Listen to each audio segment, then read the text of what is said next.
December 12, 2025.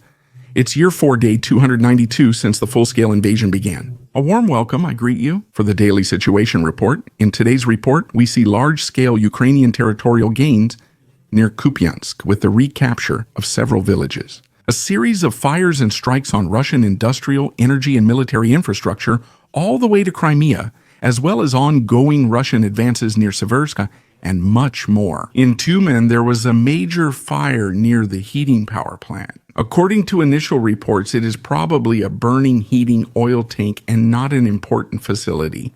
Whether it was a Ukrainian drone attack or someone smoking on site is not yet clear. An industrial area is also burning in Orsk, where many suppliers for the Russian military are located.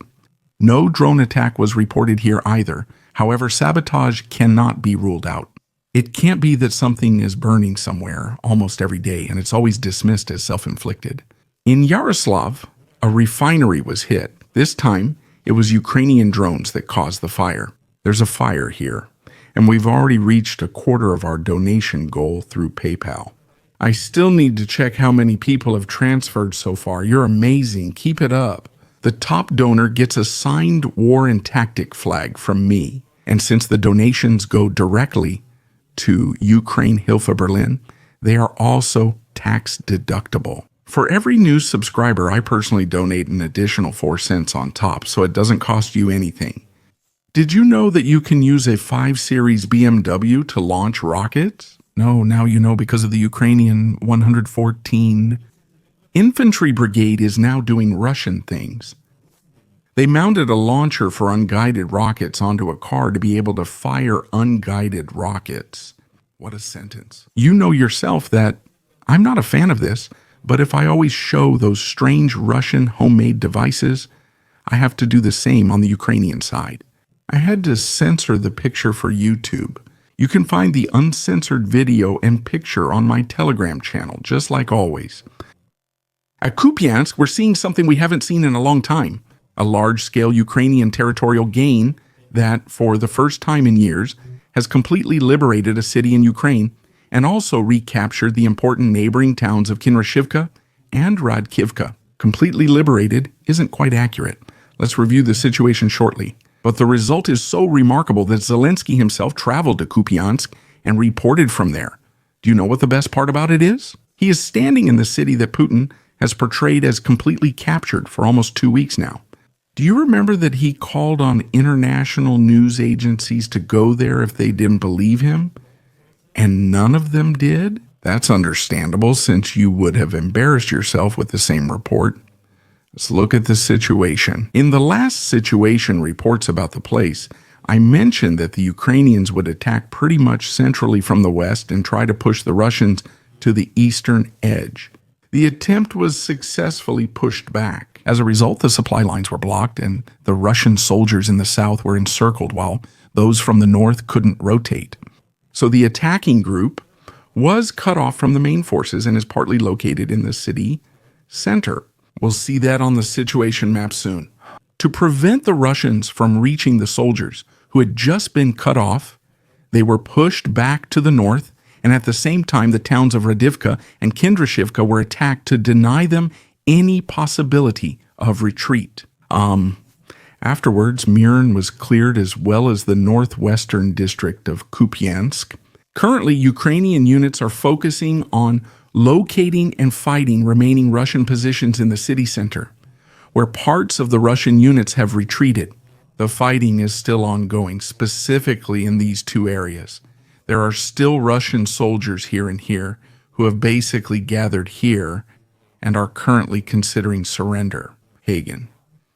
I think they will only surrender when they either run out of ammunition or if they're smart and realize the situation. Because a retreat or somehow joining up with the other units up here is almost impossible when there are Ukrainian units all around on the outside.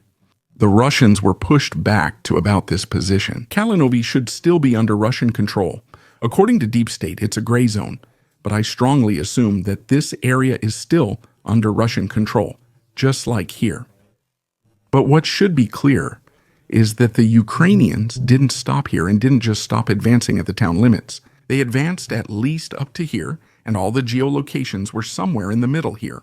The operation included Ukrainian Special Forces, National Guard, Military Intelligence, Special Service, Security Service of Ukraine Alpha Unit, Border Guards, and Kupiansk Territorial Defense. That means a lot of forces were really deployed here to achieve such a significant territorial gain. And the anger among Russian bloggers is correspondingly great, as some bloggers on the ground are blaming the logistics. And of course also people like Kushalev, who reported the complete control and encirclement of 15 Ukrainian battalions in the city, which never happened.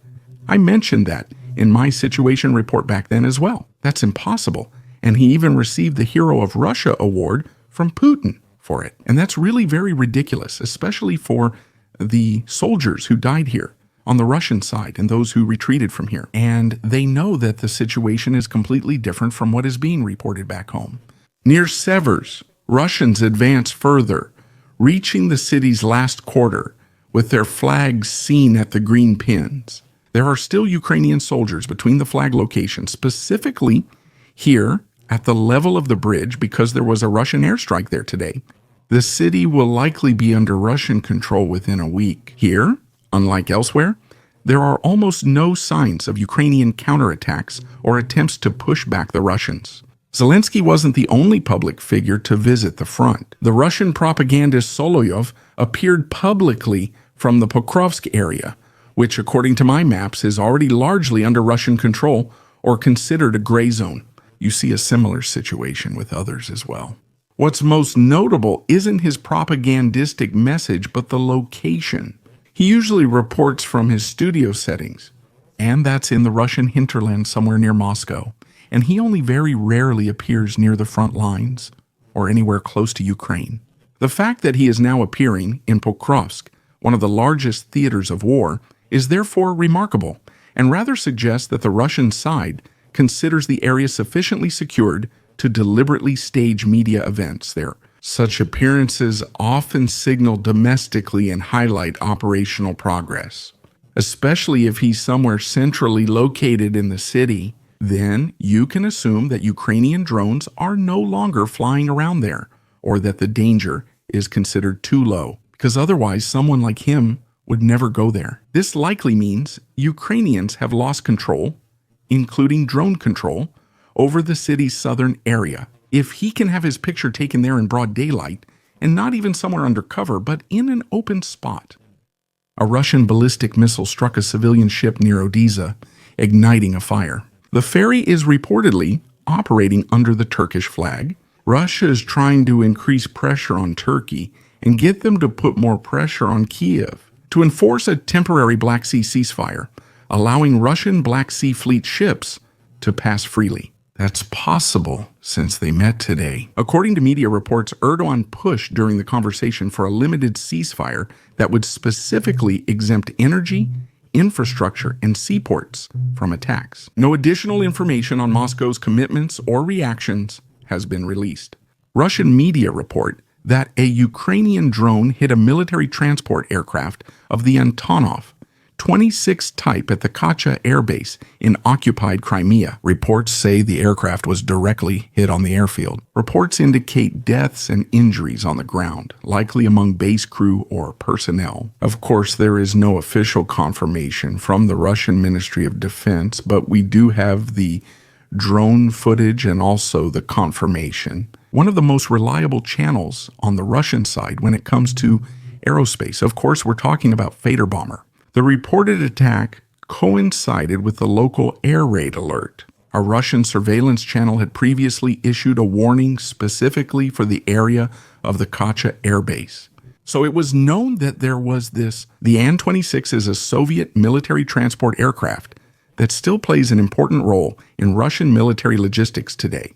It is used for transporting personnel, equipment, and supplies, especially to forward bases. According to the open source platforms, Oryx, Russia has lost at least 3 of these aircraft due to destruction or damage during the course of the war. It is especially worth mentioning, of course, that the drone was remotely controlled. So it was not a long-range attack where you simply enter the coordinates of an aircraft parking position and just hope that the aircraft is still there. at the time of the attack. Fighter Bomber is also upset about the situation. He wonders why airfields are being used that are within range of Ukrainian drones, against which there is currently no defense. Quote, should we keep flying in parentheses?